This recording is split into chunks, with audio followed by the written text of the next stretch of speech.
Cher Michel Troisgros, nous sommes très heureux de vous accueillir sur le plateau de Maintenant on fait quoi pour parler cuisine, art et création, pour parler joie et rêve, des sentiments dont nous sommes un peu dépossédés depuis plus d'un an. Votre profession, plus que toute autre, paye un lourd tribut à la crise et la punition n'est pas que économique, financière et sociale, elle se diffuse dans ce qui fait le plaisir, plus encore le plaisir de partager le plaisir de manger et de boire dans un lieu simple ou d'exception, entre amoureux, en famille ou entre amis, le plaisir de découvrir une composition, une saveur, des couleurs, un vignoble, un dressage ou un produit, le plaisir aussi de nicher dans sa mémoire un moment qui parfois est d'extase. Ensemble, nous allons nous défaire du moment indicible de la crise pandémique, nous allons défier et dépasser l'enfermement, nous allons voyager dans la magie créatrice, entrepreneuriale, familiale, artistique de la mythique maison Troisgros. Une maison dont vous avez hérité, une maison que vous avez en permanence, maintenue sur une étroite ligne de crête, celle sur laquelle à la fois on honore et on bouscule le passé. On honore le passé justement parce qu'on sait le bousculer avec respect et audace. Ainsi, qu'y a-t-il de commun entre la cuisine, mais aussi l'esprit d'entreprendre de vos grands-parents, Jean-Baptiste et Marie, qui se sont installés en 1930 face à la gare de Roanne, ceux de votre père Pierre et de votre oncle Jean, qui décrochèrent la 3e étoile Michelin en 1968 et qui depuis n'a jamais été perdu, ceux que vous infusez depuis plus de 20 ans jusqu'à quitter Roanne en 2017 et investir un domaine d'exception à Ouche, dans la proche campagne, ceux enfin que vos fils César et Léo ont commencé à vos côtés et ceux de votre épouse Marie-Pierre et de votre fille Marion à ensemencer. Nous allons, cher Michel, converser en 3 temps. Après quelques questions d'actualité, nous projetterons 3 photos emblématiques qui font l'histoire, l'identité, l'ADN de votre maison. Puis nous échangerons sur quelques thèmes fondamentaux de votre profession et de votre entreprise, tels que l'époque, l'état de la planète, l'évolution des mentalités, les nouvelles tendances de consommation, la pression des guides également les questionnent. Enfin, nous parlerons art, ou comment l'art que vous créez dans l'assiette prend racine dans votre passion pour l'art contemporain. Et cela, nous le verrons en conclusion de manière absolument pas abstraite, mais au contraire très explicite, très concrète. Votre parole est rare, cher Michel, vous qui avez été désigné en 2018 plus grand chef au monde, avez fait le choix de ne pas vous disperser dans les nombreuses sollicitations des shows télévisés. Vous avez fait le choix, nous le verrons plus tard, de ne pas vous perdre dans les sirènes d'un développement international incontrôlé. Vous avez fait le choix de demeurer tout entier, de rester concentré dans l'essentiel, créer à partir de vos terres. C'est pourquoi vous accueillir aujourd'hui est un privilège. Mais d'abord, quelques questions sur les sentiments que suscite la crise, une crise qui frappe votre secteur plus que tout autre. De votre refuge d'Ouche dans la campagne rouennaise, cloîtré ou au ralenti, comme nous tous, que vous inspire la planète depuis plus d'1 an? Alors cloîtré, non, parce qu'on est toujours dans l'échange avec nos équipes et qu'on a créé depuis peu avec César Léo, Marie-Pierre, ce petit camion qui va en ville et qui nous permet de maintenir le lien, voire de créer un nouveau lien avec la jeunesse, les étudiants, et puis une clientèle qui n'osait pas pousser la porte de nos maisons. Donc non, pas cloîtré, je ressens ça à la fois comme une aubaine, c'est-à-dire se poser un moment pour réfléchir réellement au sens de ce que l'on réalise et comment on l'a fait et comment on pourrait le faire, c'est-à-dire avec plus d'hospitalité encore, peut-être plus de simplicité, et une pause aussi pour soi, une pause pour sa famille, pour ses petits-enfants, pour se consacrer en tout cas à des choses qu'on n'a pas pu, auxquelles on n'a pas pu se consacrer pendant toutes ces années, jamais d'ailleurs, moi depuis que je suis rentré en apprentissage. Donc voilà, c'est Ça signifie que quelque chose de meilleur pourrait presque sortir de cette épreuve que Je vous pense que dans les traversez. relations humaines, oui. Dans l'attention portée à l'autre, je pense pas seulement à l'hospitalité aux clients, mais même à nos collaborateurs. La manière dont on va, j'aimerais en tout cas installer des relations de confiance encore plus chaleureuses, plus fortes entre nous.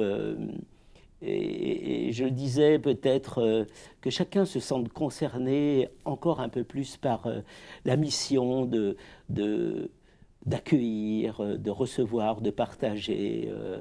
Voilà, que cette famille que nous sommes soit, on l'était déjà, c'était un petit peu ce qui nous caractérisait, mais encore de façon plus forte, accueillir, voilà, en famille, et j'entends famille, c'est-à-dire l'ensemble de notre communauté. Le chef d'entreprise que vous êtes, le manager, le père aussi de César et Léo, le cuisinier, le créatif, ont-ils traversé ces 15 mois de la même manière? Alors, l'entrepreneur inquiet, évidemment, toujours en alerte. Pendant ces 15 mois, il y a eu une période d'ouverture qui a été extrêmement merveilleuse, on va dire. Hein. L'été dernier, on a été porté par l'enthousiasme, d'abord de l'activité, ensuite d'une reprise après 3 mois de rien, on pourrait dire. On n'a pas vu le coup arriver, hein, fin octobre. On pensait qu'il était tout d'abord pour jusqu'aux fêtes, puis après jusqu'à fin janvier, puis après jusqu'à début mars. Et nous voilà maintenant début avril avec une possibilité en mai, mais qui n'est absolument pas sûre. Donc l'entrepreneur est inquiet, le créatif moins, parce qu'on se pose beaucoup de questions et on s'interroge, non pas trop par l'acte, mais par l'écrit.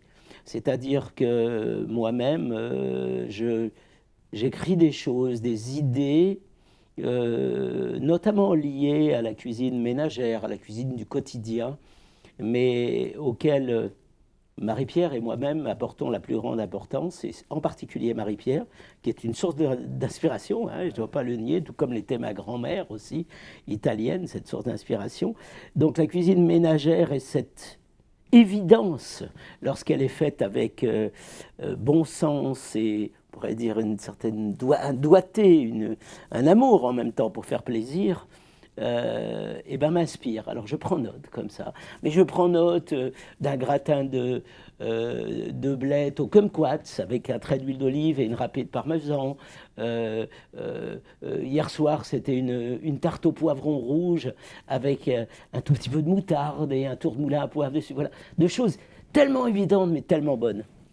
Alors, l'entrepreneur est inquiet et beaucoup a été dit d'ailleurs ces derniers mois sur l'incompréhension, sur l'injustice aussi, dont la filière de la restauration a été l'objet de la part des autorités. Et certains de vos confrères, le très médiatique Philippe Etchebest en tête, n'ont cessé ces derniers mois de fustiger les décisions de l'exécutif. Vous souscrivez totalement, partiellement ou pas du tout à cette harangue ? Il est courageux, mais le gouvernement est courageux aussi. Et la situation est tellement délicate, tellement inédite, que je me garderais bien d'être critique vis-à-vis du gouvernement. Donc je crois qu'on a la chance, et je vois mon frère qui vit au Brésil, et la difficulté d'être au Brésil en ce moment, c'est-à-dire avec rien. Aucune aide, pas plus aux salariés qu'aux entreprises. Donc je trouve qu'on a quand même, nous, une chance d'être aidés. Évidemment, le temps est long. Évidemment, c'est très désagréable de ne pas savoir quand et comment. Je trouve que les décisions qui ont été prises, ma foi, dans un pays où on est accompagné, c'est...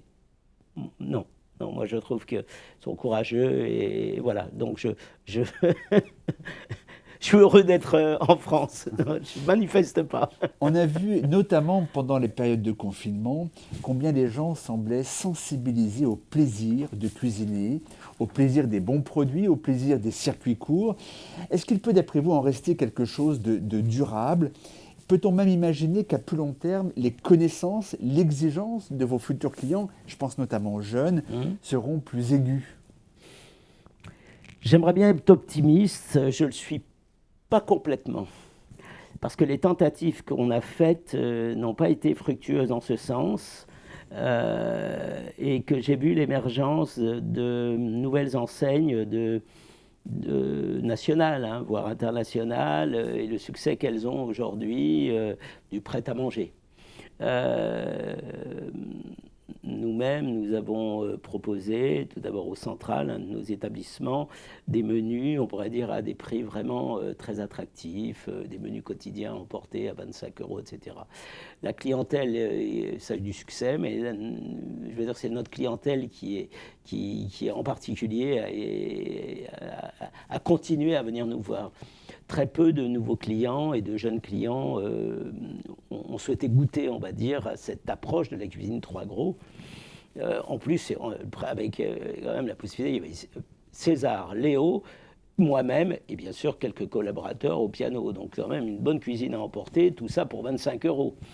Et donc là, avec la petite cuisine, on va dire le food truck que nous avons initié, ça se passe un petit peu mieux parce que le menu est à 14,50 € et en effet, ça semble plus abordable. Mais tout de même, c'est très frileux. Je trouve que la jeune clientèle n'a pas encore abordé, on pourrait dire, ou n'honore pas, on pourrait dire, le restaurant d'artisanat de façon suffisante pour être optimiste. Et est-ce que vous pensez, alors on le sait également, certains de nos comportements vont durablement changer, Oui. notamment celui très confortable de se faire livrer à domicile, donc de manger chez soi, donc de ne plus se déplacer au restaurant en plein hiver, il faut se garer, il fait froid, il pleut, voilà.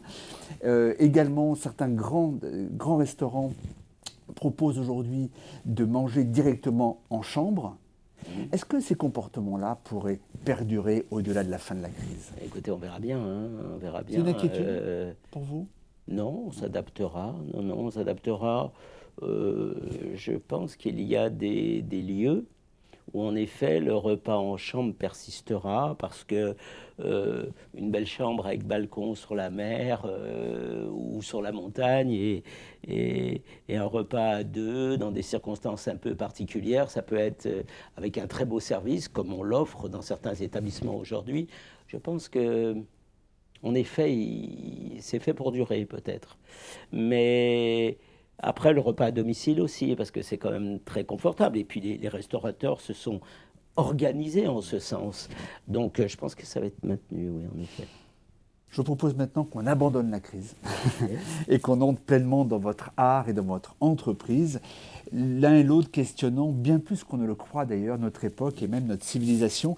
Pour cela, nous allons nous arrêter sur 3 dates, 3 circonstances clés, 3 rencontres qui justement jalonnent votre trajectoire.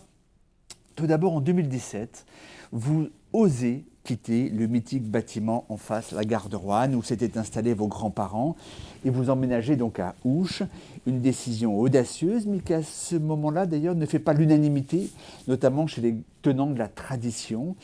Et c'est alors que vous initiez une procession. Expliquez-nous un petit peu. C'est une marche.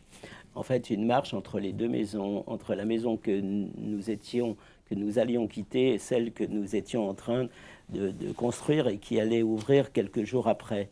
Le 1er janvier, on avait fermé le 31 à Roanne, et j'ai invité ma famille et les collaborateurs qui voulaient s'y associer à une marche entre donc la place de la Gare et Ouche. Cette marche donc s'accompagnait d'une flamme. Cette flamme, elle avait été un petit feu, voilà, préservée dans une lanterne, allumée quelques jours avant, maintenue, on voit la photo maintenue au milieu du piano de Roanne, là où toute l'histoire avait été depuis 1930. Et donc cette flamme, je suis sorti de la maison avec. Et donc, en équipe, comme ça, on a marché au milieu de la nuit, parce que la marche de 10 km a duré un certain temps, puis on avait prévu le casse-croûte, etc. Et il s'agissait de se passer la flamme les uns les autres.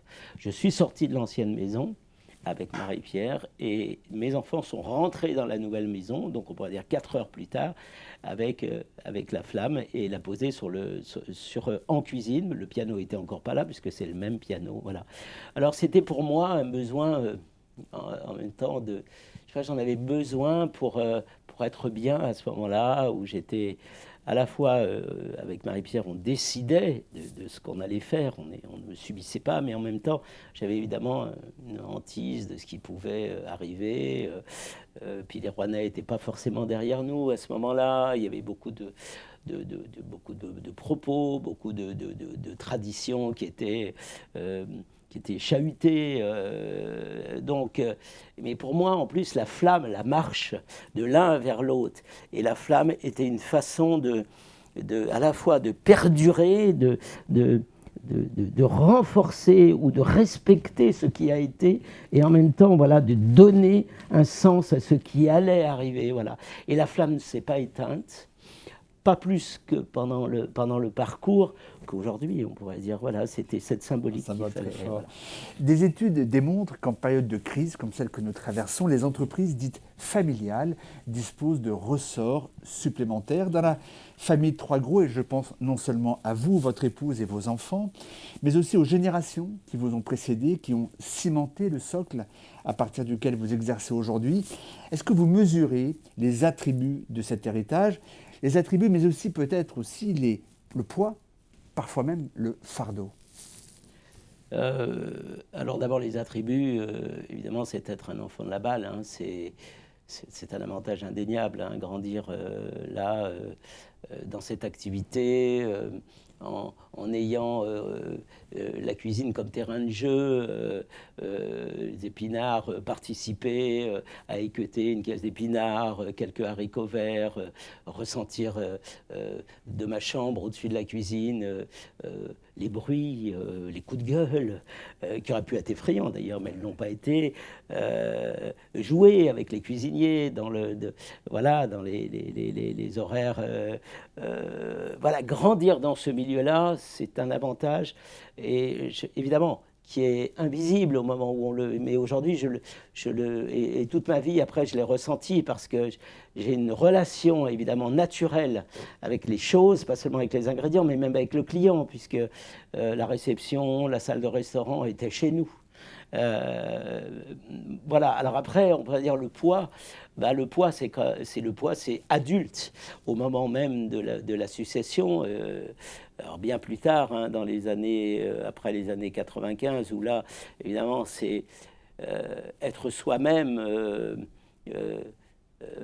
exister dans cette histoire par rapport, en comparaison a été difficile parce que j'étais en permanence en relation avec, on pourrait dire, le passé, et comparé à mon père.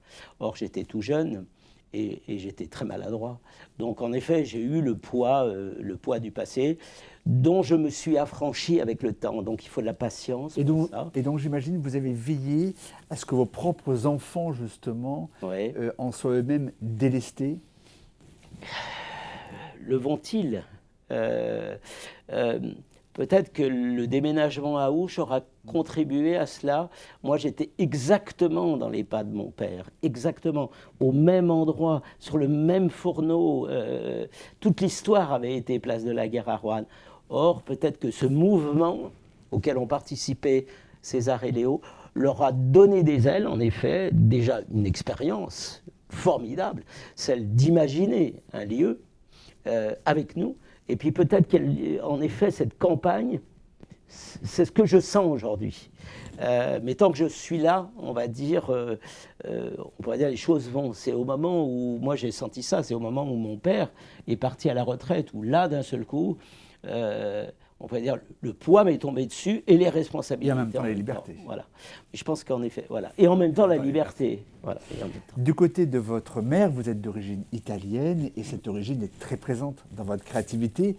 Par goût, vous entretenez également un grand intérêt pour la culture japonaise. Cette racine italienne, ce goût pour le Japon, comment les mariez-vous dans l'assiette? Et d'ailleurs, comment définiriez-vous votre cuisine? L'identité, oui, la signature de votre cuisine? Je suis incapable de définir ma cuisine, mais ce que je peux dire, c'est que ça a été un cheminement, ça n'a pas été une forme précise ou un but à atteindre. D'abord, l'Italie, je l'ai en moi. En effet, une partie de ma jeunesse, mon enfance et ma jeunesse, ont été également dans la maison italienne de ma grand-mère italienne qui est à côté de Roanne. Et donc on mangeait italien, je mangeais italien, je me nourrissais de simplicité et de bon goût, on peut dire italien, même si à l'époque l'huile d'olive n'arrivait pas, le parmesan n'arrivait pas, ou alors c'était les voyages en Italie qu'on faisait une fois par an qui nous permettaient de ramener ça dans le coffre de la voiture. Le Japon, très tôt, j'ai accompagné mon père au Japon. Et très vite, j'ai eu un restaurant au Japon, ce qui m'a permis de m'ouvrir, peut-être même avant les autres cuisiniers de ma génération, de m'ouvrir à des techniques esthétiques, ingrédients, les ramener aussi dans mes bagages. Et ainsi, sans même le vouloir, glisser ça dans les assaisonnements, mêler ma tradition française, italienne, de ma mère, et la japonaise que je recevais et que j'admirais d'une certaine façon. Mais je n'ai pas voulu en faire du tout un concept ou construire quoi que ce soit entre ces trois cultures. C'est venu tout seul. Mais je l'ai réalisé, en effet, lorsque j'ai fait un inventaire, par l'écrit d'ailleurs, du travail effectué au fil des années. Et là, j'ai réalisé combien les trois choses se mêlaient. Voilà. Ouais.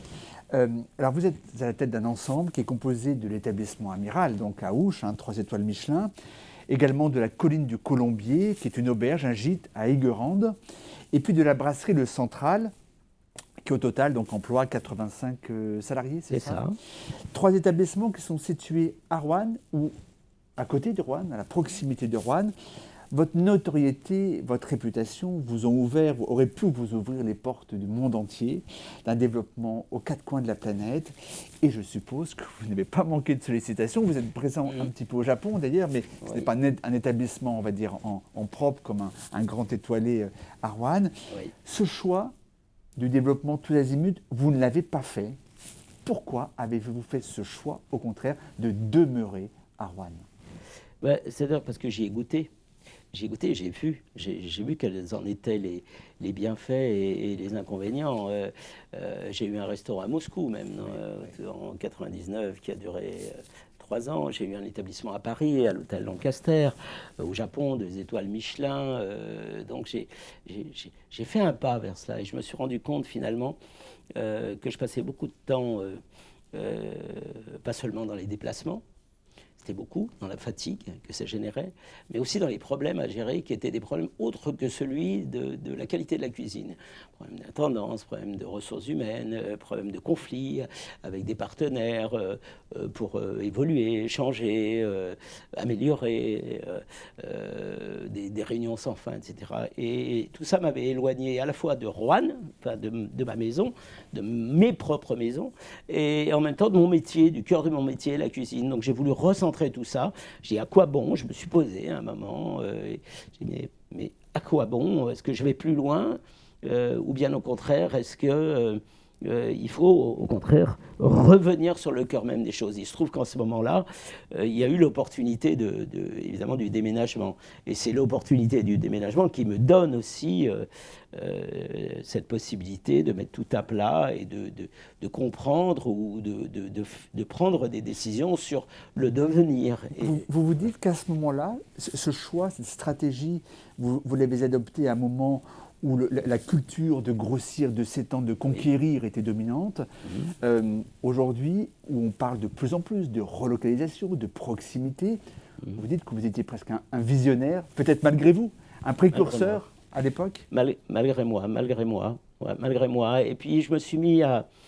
j'ai regardé aussi parmi les cuisiniers que j'admirais, ceux réellement... qui pour moi étaient exemples. Alain Chapelle, Freddy Girardet, Michel Guérard, mon père. Et c'est cela même que j'ai voulu imiter, finalement. C'est-à-dire être cuisinier dans sa maison et développer les choses. D'abord, être en cuisine et puis développer les choses chez soi. Et d'ailleurs, vos amitiés dans la profession l'illustrent. Je pense à Olivier Rollinger, les Brasses, les Marcon. De ma génération aussi. Voilà. C'est avec eux que, on va dire, que j'ai les plus grandes affinités. Qu'est-ce qu'il y a de si singulier lorsqu'on est le patron entrepreneur d'un établissement de haute gastronomie? Alors, les singularités sont nombreuses, mais s'il fallait ressortir un fait saillant, à la fois jubilatoire ou au contraire très délicat, très difficile à vivre, quel serait-il? C'est très particulier parce qu'à la fois, on a un métier qui est extrêmement contraignant, qui demande beaucoup d'exigences vis-à-vis de soi-même, ses collaborateurs, et en même temps qui est en effet jubilatoire parce que à mon niveau, il y a quand même un épanouissement grâce à l'art, justement grâce à la création, et grâce à ce que, aux relations et aux propos qu'on peut récolter immédiats, c'est-à-dire se nourrir de l'autre pour, pour marcher, pour progresser, et pour être l'autre est un stimulant permanent. D'ailleurs, on le ressent extrêmement bien aujourd'hui, où on ne reçoit plus et on est comme orphelin justement de nos clients, de l'autre, justement pour créer. C'est ce qui est à mes yeux, ouais, au plus profond de moi, c'est l'autre qu'il me manque pour justement créer, l'autre est un stimulant permanent, voilà. Permanent. J'imagine que la période que vous traversez vous en fait prendre conscience plus que jamais, justement, c'est ça. Besoin de l'autre. Exactement. Ça fait 3 générations que la Maison Trois Gros figure au panthéon de la cuisine mondiale et en premier lieu du guide rouge, le guide Michelin. Ce guide fait et défait les grandes histoires de la gastronomie et on ne compte plus les désillusions et les drames même que provoque un déclassement. Le suicide récent du chef mosellan Marcel Keff, il y a quelques semaines seulement, en est l'illustration. Celui plus ancien de Bernard Loiseau pourrait être lié, je parle au conditionnel, à la disgrâce dont il se croyait la cible au sein du guide. Et moi, je me souviens de Marc Menot me confiant que son bégaiement était survenu brutalement suite au choc provoqué par la perte de la 3e étoile. Drames humains donc, mais aussi économiques, puisqu'on estime que la perte d'une étoile peut entraîner environ une chute de 30% de l'activité. La relation que vous entretenez au guide est-elle nécessairement schizophrénique? Et avez-vous été tenté, comme d'autres avant vous, je pense à Alain Sandrin, je pense aussi à Sébastien Bras, de vous libérer de cette extraordinaire pression? Pas été tenté, non, on le vit très bien, nous, Vos fils aussi? Je crois, oui, je crois qu'ils le vivent bien. En tout cas, ils ne nous laissent pas paraître autrement. J'avoue que c'est pas une question qui se pose dans notre quotidien. C'est pas un poids pour nous. On fait les choses avec passion. Nous tous, on s'investit au quotidien avec plaisir et je crois que ces 3 étoiles en sont la conséquence, a priori, mais c'est pas réellement, non, on le vit pas mal du tout, au point d'y penser. Et vous comprenez en revanche que d'autres Oui, bien sûr, je comprends. Je comprends. Alors, c'est pas pareil, Sandrance, lui, était âgé au moment où, en effet, il décide de restructurer son restaurant, lui donner une nouvelle allure, tant d'ailleurs dans la table, l'esthétique, la décoration, que même dans la proposition de cuisine, revoir les prix, etc. Il va voir le Michelin. Le Michelin lui dit, écoutez, faites, c'est pas pour rendre ses étoiles, faites, et on jugera. Et en effet, il n'était plus 3, il était devenu 2, mais c'était un petit peu ça qu'il voulait. Dans le cas de Sébastien Bras, je pense que c'est plus, en effet, un poids, un héritage, une difficulté, en effet, à vivre ça quotidiennement. Du management en cuisine, qu'il s'agisse des grands établissements ou des restaurants plus communs, on dit du management qu'il est brutal, sexiste, dominé par les hommes, régi par des règles et une hiérarchie quasi militaire. Cette réalité étant bien sûr à reculer, et heureusement, mais des établissements continuent quand même de le cultiver. Vous-même, sur quel principe éthique avez-vous fondé votre management? Comment l'avez-vous aussi ajusté à l'évolution des mœurs et du degré d'acceptation des jeunes qui, heureusement, n'est plus le même qu'autrefois. Alors moi j'ai l'impression d'être étranger à tous ces problèmes de cuisine. Mais c'est une réalité. C'est une réalité, mais encore une fois, je manage sans le savoir. C'est-à-dire que le mot management, finalement, il est arrivé dans des relations de confiance qui sont établies dans la maison et qui sont du management sans le savoir d'ailleurs. Hein. C'est-à-dire des relations quasi fidèles et de confiance avec, on pourrait dire, la plus grande partie de nos collaborateurs. Alors, bien sûr, il y a de l'exigence, hein, tout ça n'est pas empreint de légèreté, encore une fois, mais en même temps, il y a du respect. Et c'est le respect les uns envers les autres, on va dire, qui fait que la maison fonctionne. Après, il y a une délégation de responsabilité, évidemment, à des hommes fidèles, forts, expérimentés, qui sont autour de nous, et on veille à ce que ces responsables-là puissent aussi, sans excès, finalement, manager leurs équipes. Mais vous savez, on est une petite maison, hein, je veux dire, la colline, le central, c'est des petites équipes de 15 personnes.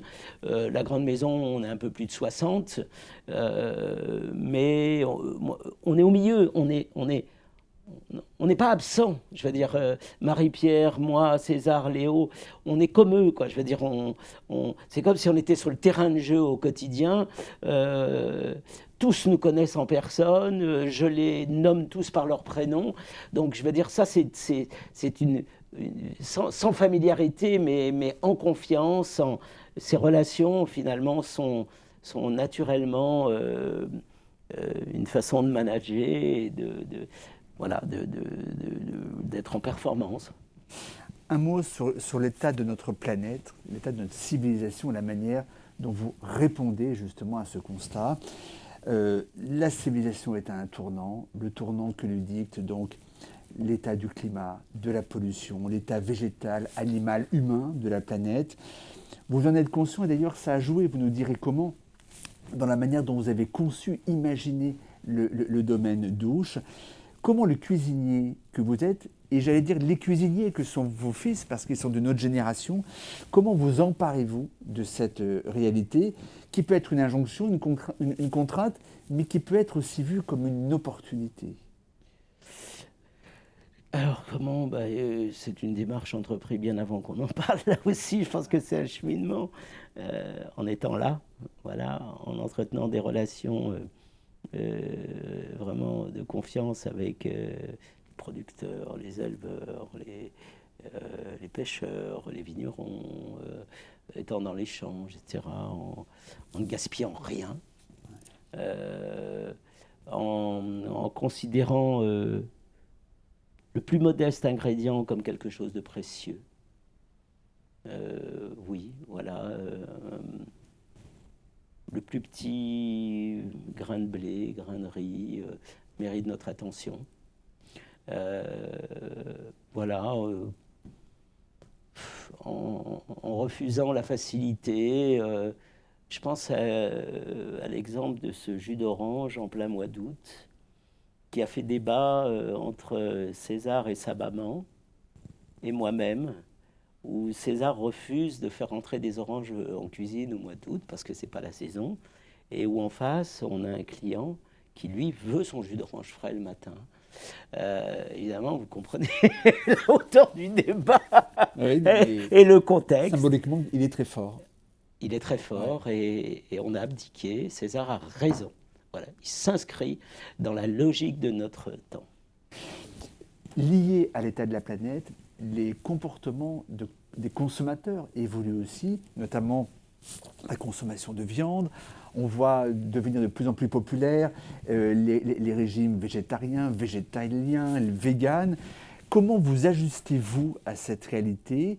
Et y a-t-il un risque finalement à vouloir trop répondre à la demande, de renoncer à certains de vos fondamentaux? Non, on ne renonce à rien. D'abord, on s'y colle, je veux dire, on écoute et on s'adapte. Et cette adaptation nous permet de nous améliorer, voire même de faire des découvertes. notamment le monde végétal, qui était absolument extraordinaire et qui a été probablement négligé dans la cuisine française, puisque tout ce qui était végétal était relégué en garniture et non pas en élément principal. C'est faux. Aujourd'hui, c'est périmé, ça. Ce monde végétal, et on a un jardin en plus merveilleux qui s'y prête, c'est une des raisons d'être à Ouche, associer les éléments de la nature entre eux, mais uniquement de la nature, c'est des perspectives extraordinaires, vraiment. Ouais, et des émotions à transmettre extraordinaires. Vous connaissez la formule « Dis-moi ce que tu manges et bois, je te dirai qui tu es ». Ouais. Vous avez accueilli peut-être des dizaines de milliers de convives depuis le début de votre carrière. Est-ce que vous confirmez justement le dicton? Oui, je le confirme, et puis j'y ajouterai dis-moi comment tu l'as mangé, et je te dirai qui tu es. Et là, j'évoque ce livre qu'on a fait avec Éric Poitvin, photographe plasticien, et Jean-Claude Liebenstein, qui se voulait traiter de ce sujet-là, c'est-à-dire du retour des assiettes après les avoir appréciées. Et donc, ce qui m'a permis pendant des mois d'observer la manière dont mes clients, l'ensemble, la palette de clients, avec la même assiette, c'est-à-dire servie au départ, la manière dont les uns et les autres, en fait, qu'est-ce qu'il en ressort, l'appréciaient. Qu'est-ce qu'il en ressort D'abord une beauté, sans le savoir, et ça, c'est dans le livre, édité chez Makula. Ouais. Et puis, après, justement, ce comportement, c'est-à-dire, il y a tout, hein. Il y a celui précieux, attentif, concerné, qui est gourmand, on pourrait dire, qui ne lâchera rien, mais l'assiette n'a plus rien quasiment, elle est presque propre quand elle revient, déjà. Et puis il y a celui, au contraire, qui garde sa main sous la table, et puis des tas d'autres, hein, qui lui mange, on prétend guère attention, il mange pour manger, on va dire, avec une main, simplement comme ça, sans prendre le soin de pousser ou d'être élégant, et qui en laisse, ou qui n'a pas pris le soin de créer des relations entre les ingrédients qui composent l'assiette et que le cuisinier, lui, souhaite partager. Voilà. Et celui-là ne peut pas...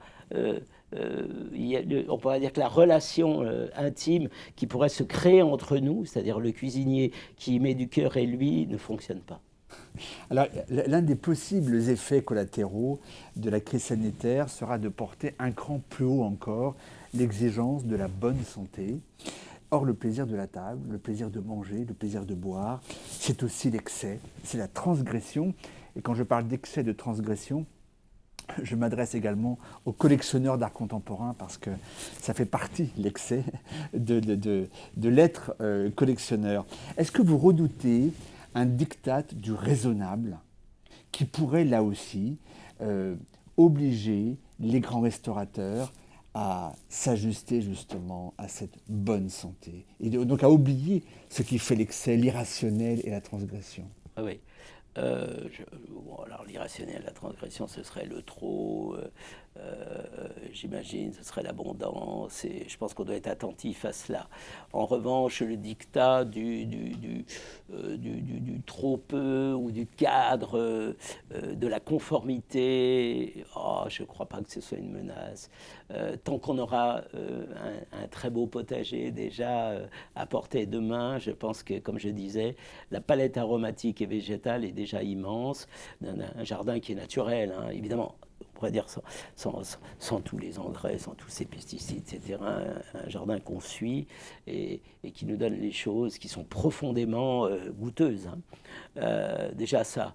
Après, en effet, on pourrait dire là où il pourrait y avoir à terme, en effet, une inquiétude, c'est par exemple la pêche excessive, et qui nous amène en effet à interdire différentes variétés de poissons qui aujourd'hui sont juste une merveille, voilà, le poisson sauvage, et qui nous relègue et qui nous donne à nous la possibilité uniquement de l'élevage, c'est-à-dire d'un goût bien moyen.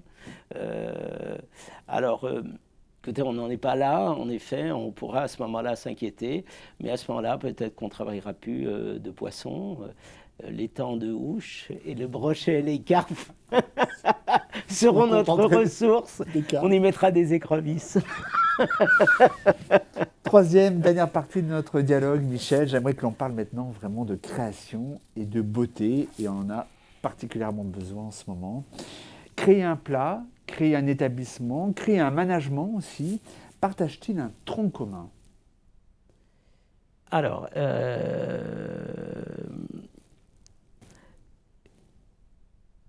est-ce qu'il y a quelque chose de commun entre tout ça? Oui, celui d'associer les autres au travail. Solitaire, moi je suis rien en solitaire. Voilà, je suis rien, pas plus dans la marche de l'établissement, dans en effet la direction, on va dire, des hommes, l'organisation, le management, que dans la création. Je crée avec l'autre. Votre processus de création s'organise donc presque davantage de manière collective qu'individuellement? Oui, c'est pour ça qu'en ce moment je me sens difficile dans la manière finalement ou dans mon progrès en création.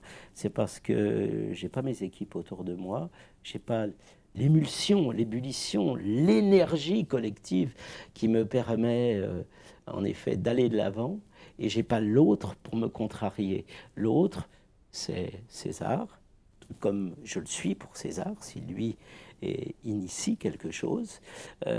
J'ai pas en effet ce débat d'idées où celui qui, en effet, initie la chose, la conduit, mais en même temps écoute et se nourrit. Voilà. Ne serait-ce que pour lui-même avoir cette certitude qu'il est dans la bonne direction. Mais tout de même, les idées arrivent, voilà, on pourrait dans un pot commun, et là-dedans, celui qui est auteur, lui, il prend ou il prend pas, ou il prend très peu. Moi, je fonctionne comme ça. Est-ce que vous savez comment vous vous emparez justement de cette matière pour la transformer dans l'assiette? Et est-ce que ça répond d'un cadre très rigoureux, d'une vraie discipline? Parfois, c'est par sérendipité. Comment ça se passe justement, ce processus de transformation? La sérendipité arrive en cours. En effet, elle arrive en cours d'histoire. Elle arrive ou elle n'arrive pas d'ailleurs, hein, mais il est arrivé en effet que par un sens de l'observation ou de l'écoute, en effet, ce qui est inattendu nourrit, voire même donne une forme définitive à la recherche. Il n'y a pas rien n'est conforme dans la recherche. Sinon, l'engagement intellectuel et physique qu'on a dans dans cette quête où le but à atteindre est totalement imprécis. C'est juste mettre en forme, on pourrait dire, quelque chose, évidemment de comestible, et si possible de très bon, mais en même temps très bon pour soi, sans penser aux autres, même si c'est le propos offrir aux autres. L'unique décideur est soi-même, puisque, en effet, je compose, selon moi, je compose avec des ingrédients autour d'un ingrédient principal, et ces ingrédients-là viennent le sublimer d'une certaine façon. Mais lesquels ingrédients? Et découper comment? Et quelle cuisson? Quelle association? Quelle température? Quelle texture? Donc, une palette de possibilités s'ouvre à moi autour d'un élément, l'asperge. En ce moment, parlons de l'asperge. Et qu'est-ce que je vais faire avec ça? Est-ce que je vais la faire pocher, vapeur, griller, en copeaux, en rondelles, entières, craquantes, au contraire très cuites, et pourquoi pas une partie très cuite et une partie croquante? Mais la croquante serait en copeaux, elle ne serait pas en rondelles. Et quel assaisonnement, c'est-à-dire quels éléments, quels condiments, quelle sauce, quelle température d'assiette, quel geste au moment même où je vais porter l'assiette. Il peut y avoir un geste final de celui qui la dépose. Quel nom? Comment je vais l'intituler? Le nom, on pourrait dire, implique déjà, on pourrait dire, émoustille, excite même déjà celui qui va recevoir. C'est très important de trouver l'intitulé. Alors l'intitulé, il peut être trouvé rapidement, tout comme il peut en effet prendre sa forme au fur et à mesure de l'histoire. C'est-à-dire que la solution de l'intitulé, comme d'ailleurs la modification du plat, peut venir en la mettant déjà, on va dire, en l'expérimentant avec le client. Et parfois la solution d'ailleurs vient du client.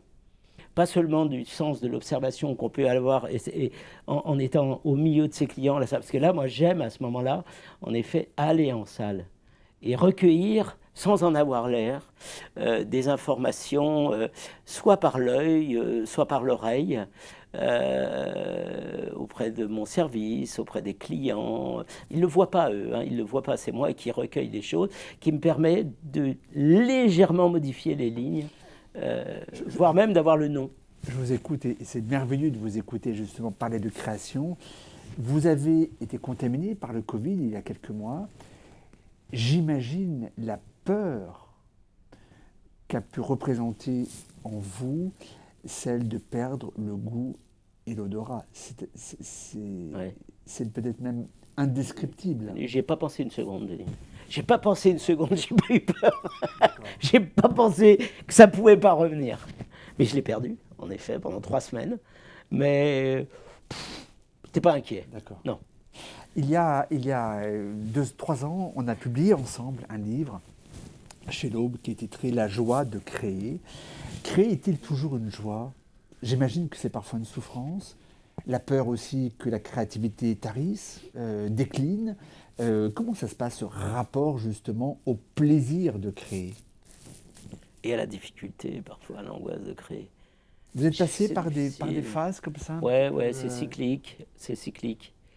C'est cyclique. Il y a des moments où on est fertile, d'autres moments un peu moins. J'observe ça, hein, des moments où on a envie d'un engagement, et puis il y a des hommes avec lesquels on fonctionne mieux. J'ai eu des cuisiniers avec lesquels il y avait dans le passé des relations tellement fines, tellement, on pourrait dire, belles, qu'on arrivait par le propos, celui qui est en face de moi et qui m'écoute, me donnait des solutions, les mettait en application, me permettait, c'était le cas je pense notamment de Florent, qui maintenant est chef de cuisine à l'Institut Paul Bocuse, qui a été un chef de cuisine chez nous à Rouen, avec lequel il y avait, mais je sais pas, quelque chose de tellement fort entre nous, quoi. On arrivait à être en symbiose tous les deux, où en quelques mots, il avait compris les choses et il se mettait au piano. Et là, lui et moi, on arrivait à composer les choses en aller-retour, comme ça, après de nombreuses étapes, toujours. Mais il y avait quelque chose de très fort qui était entre nous. Voilà, il avait compris, hein, finalement. Il comprenait très vite, il anticipait très vite ce que moi-même j'étais incapable de raconter finalement, ou très peu. Vos fils nourrissent leur créativité à partir de leurs propres inspirations, qui par définition sont nécessairement différentes des vôtres. Oui. Avez-vous une idée de la direction que la signature de la Maison Trois Gros pourrait prendre dans les prochaines années? Non, pas. On parlait du végétal tout à l'heure et je sens, notamment chez César, cette attirance qu'il peut avoir pour le jardin. Déjà dans son intérêt pour le jardin lui-même, c'est-à-dire à la fois sa conception, l'accompagnement qu'il donne à ses sols avec un jardinier professionnel, bien entendu, mais la compréhension, du moins les questions qui se posent quant à un jardin, quant aux semences, aux origines des semences, à la manière de le cultiver, voilà. Et après, ça veut dire que c'est une base déjà très belle, déjà, pour après, en effet, se transporter, on pourrait dire, ou commencer à créer.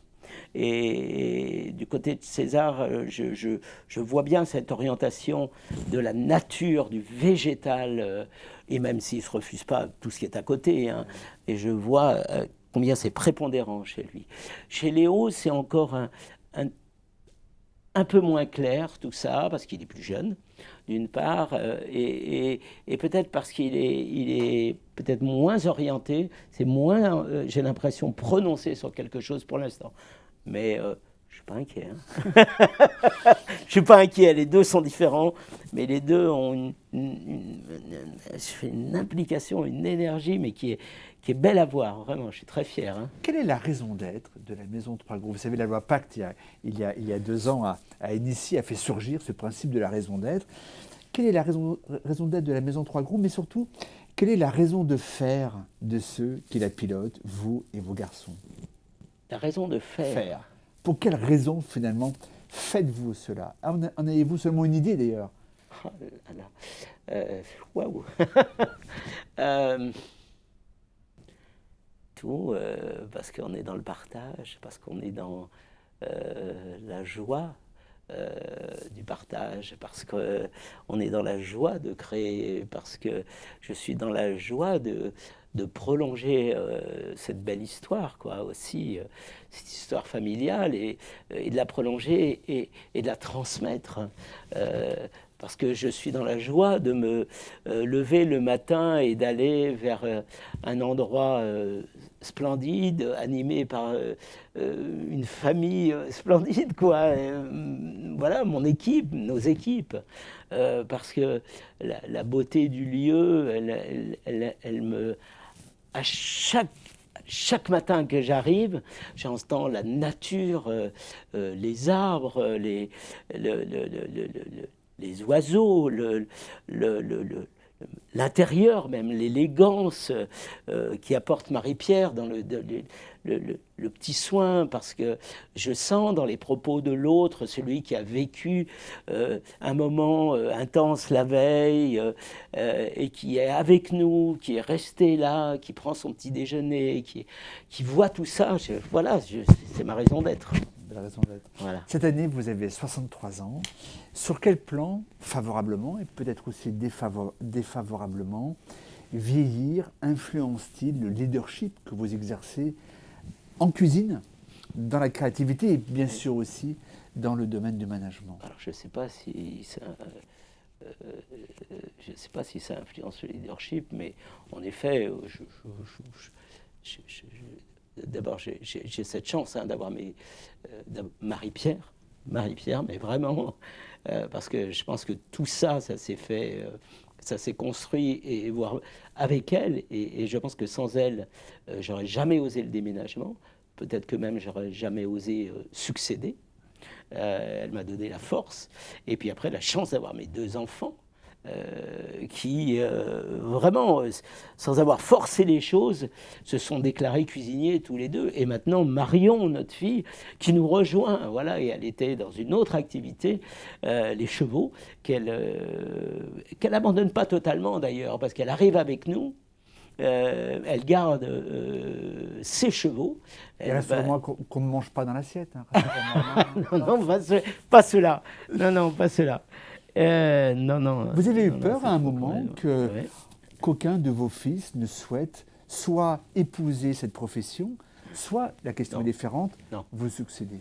Non, j'avais pas fait, j'avais pas fait du tout d'idéal. Tout comme j'en fais pas aujourd'hui. D'ailleurs, je ne sais pas ce qui va arriver. Hein. Je ne sais pas si est-ce que les frères Trois Gros qui travaillent, j'entends, qui ont été, qui sont ceux d'aujourd'hui, César et Léo, et qui font une équipe incroyable, un tandem dans la petite cuisine qui anime les rues de Roanne, là, mais incroyable tous les deux. J'imagine. Ça est magique même. J'imagine aux antipodes du tandem que formaient votre père et votre oncle. Ah ouais, bah, bien sûr. Mais voilà, donc j'ai pas de projet par rapport à ça. Je ne sais pas. Franchement, on les a laissés libres, l'un et l'autre. Ils ont fait leur choix. Ils ont été cuisiniers. Maintenant, ils sont avec nous tous les deux. Je ne sais pas si demain, l'un et l'autre voulaient faire en toute liberté, voilà, leur restaurant ailleurs, autrement, je respecte.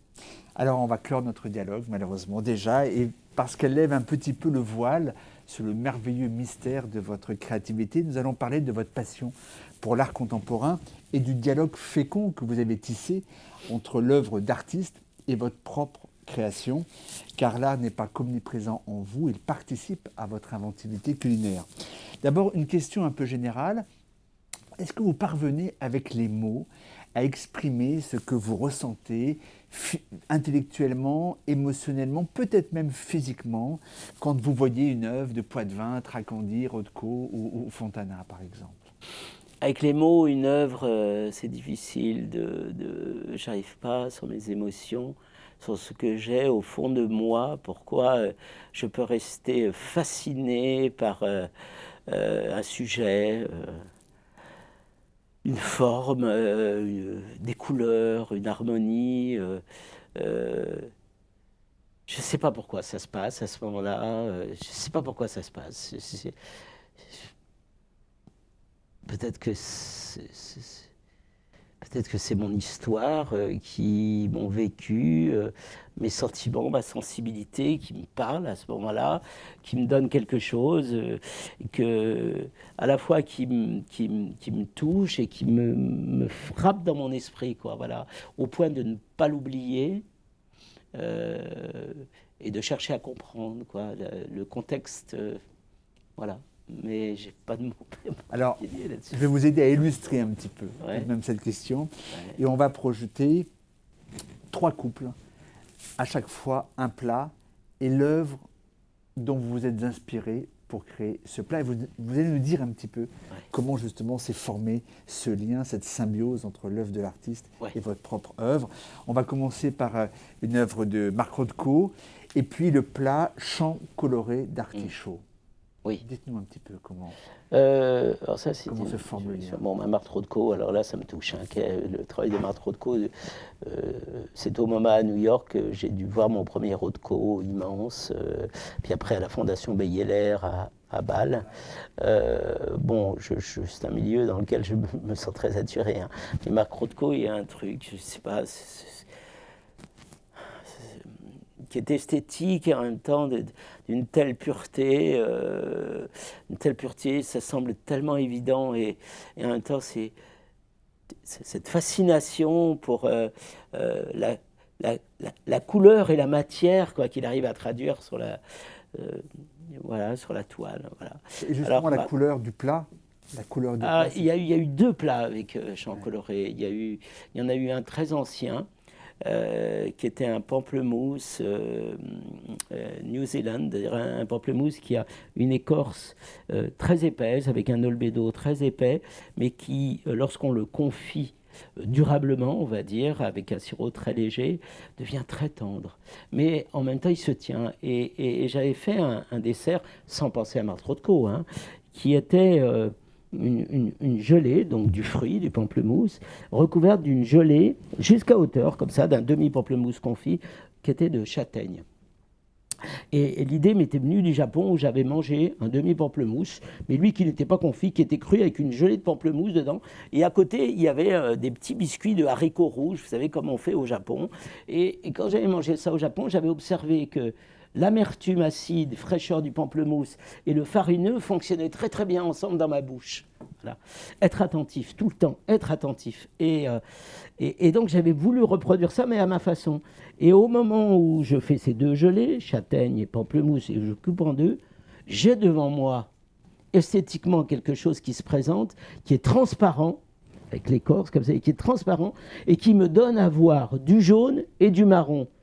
Immédiatement, je pense à Marc Rothko, mais immédiatement. Donc, je m'empresse d'aller voir Marc Rothko, etc. Je trouve une toile de Marc Rothko qui a exactement les mêmes teintes. Donc là, je fais le parallèle, je dis, mais Marc, ça ne serait pas arrivé si je ne m'intéresse pas à la peinture de Marc Rothko, etc. J'appelle donc le truc, non pas champ coloré, mais Colorfield. Donc de l'école de Marc Rothko, américaine, de ces années-là, de l'abstraction, etc. Donc Colorfield, ça a été ce dessert. pas très bien compris d'ailleurs, hein, très tendu. Vous imaginez un carte pamplemousse avec 2 couleurs qu'on appelle colorfill, personne n'y comprenait rien, y compris mes équipes pour traduire ça, un peu trop long, etc. Il a eu son temps. Et puis des années après, et ça c'est César, qui fait ces fines couches d'artichaut cuits, très très fins comme ça, et qui l'enveloppe, qui lui sert, on va dire, d'enveloppe pour contenir différentes saveurs. Alors de la purée d'artichaut pour l'un, une tomate concassée, c'est en été, hein, c'est une préparation d'été, une tomate concassée au yuzu pour l'autre, un anchois ou une purée d'anchois pour le troisième, etc. Tout ça de goût élevé et de couleurs différentes. Et il les met les uns sur les autres, comme ça. Il y en a 4, 5, 6, ça dépend. C'est voilà, comme ça. C'est magique. Et il les met en superposition. Et surtout, il est présenté, l'assiette est présentée surtout comme ça, sur la verticale, comme ça, à étage comme ça. Et là, on l'a appelé champ coloré et non pas colorfill, pour faire la nuance avec le premier. Voilà. Deuxième exemple, les Fontana. Ah, ça, c'est une histoire. C'était la première où j'ai pris conscience que l'art pouvait s'inviter dans mon travail. Là aussi, ça arrive indirectement, en faisant des essais avec le lait, ce cher lait, que j'adore depuis que je suis gamin.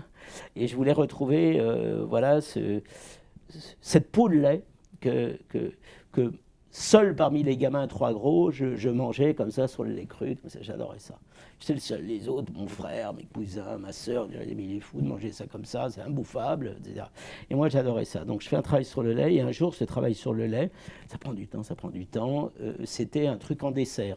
C'était pas du tout encore avec la truffe qui s'invite parce qu'elle arrive, parce que c'est la saison d'hiver qui arrive. Et je fais donc un essai avec de la truffe, pilée de la truffe comme ça au mortier, avec une goutte d'huile d'olive, quelques gouttes de jus de citron, sel, poivre, très simple. Je pose sur l'assiette et là, je prends mon lait caillé, donc ensemencé, qui était là, et en l'amenant, parce que c'est extrêmement fragile, tac, il se casse sous mes yeux. Je dis merde, raté, mais en même temps je regarde. Je dis ah bah tiens, c'est intéressant, on voit le noir qui apparaît en dessous, comme une fente comme ça, fendillée, etc. Et il y avait Florent à ce moment-là qui m'aidait dans ce chantier-là. Je dis ah bah tiens, c'est drôle, on dirait du Fontana. Alors il m'a Florent, qu'est-ce que vous venez de dire, chef? Je dis on dirait un Fontana. Alors je lui dis recommence, il prend lui la feuille, il la repose dessus, elle ne se fendit pas. Ah bah, je lui dis merde alors, comment t'as fait la première fois? Il me dit bah, je sais pas, elle s'est ouverte, etc. Je prends un couteau et là, hop, je fais mon trait comme ça au couteau. Je lui dis tu comprends Fontana? Non, je comprends. Alors là, je regarde, on va sur Internet, je lui montre ce qu'est une lacération de Fontana, il comprend immédiatement. Et de là, après la passerelle s'est faite entre les deux. Après cela, j'ai fait des expériences en salle où je faisais la lacération en cuisine, mais le client ne comprenait pas. D'où le cheminement, après, de lacérer sous ses yeux en salle par le maître d'hôtel. Et là, on va dire, la passerelle entre Fontana s'est tissée entre nous, mais sans, on pourrait dire, l'intérêt pour l'art, ça serait pas, j'aurais pas fait cette passerelle. Bien sûr. Et c'est ce qui rend beau l'objet, quelque part, compréhensif, c'est ce qui lui donne sens dans mon histoire. On va finir en apothéose avec Papillon. Oui. Et l'œuvre de Sylvia Beschly. Attends, il faut que je la dessine, celle-là aussi. D'accord, on va là. C'est projeté, c'est projeté absolument. Voilà, à la fois l'œuvre de Sylvia Beschly et puis bien sûr. Alors Sylvia, je connaissais son travail, je vais voir une expo à Paris. Et là, j'ai sous les yeux une aquarelle de Sylvia qui montre tout simplement des couleurs superposées comme ça. Couleurs superposées. Pourquoi cette œuvre me touche? Pourquoi? Elle ne représente que des couches de couleurs. Je rentre à Roanne, je vois mon chef pâtissier et je lui dis écoute, j'ai vu un truc, je la prends en photo bien entendu. J'ai vu un truc de Sylvia Beschly, je vais te montrer, etc. Bon, j'ai dit comment on pourrait arriver à faire ça?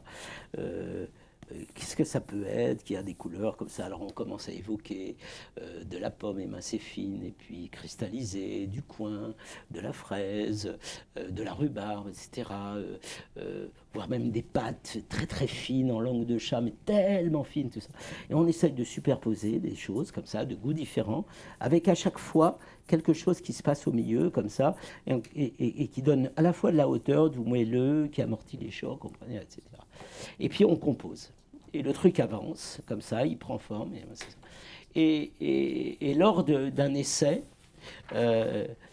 avec ma cuillère, et alors que le truc était plus ou moins, donc on pourrait dire des carrés, comme ça, superposés, je donne un coup de cuillère au milieu, et à ce moment-là, tac, il y a un effet comme ça, où les extrémités, en effet, du montage, hop, repartent à la verticale. Je dis, oh, t'as vu, il y a un papillon.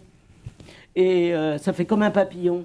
Et de là, après, on a cheminé, je lui dis, tiens, au lieu de faire quelque chose d'assez radical, donne voir une petite forme, comme si tu voulais faire des ailes de papillon, mais sans les faire. Tu en donnes l'aspect, mais sans être trop figuratif. Et de là, donc on est allé vers le papillon, et de là, on l'a appelé papillon. Après, voilà, on lui a trouvé son nom. Mille merci, Michel Troisgros, de nous avoir fait voyager dans votre art, dans votre entreprise, dans votre histoire, dans votre famille aussi. Et puis on mesure à vous écouter combien il est absolument vital que les restaurants rouvrent le plus vite possible. Merci beaucoup. Merci.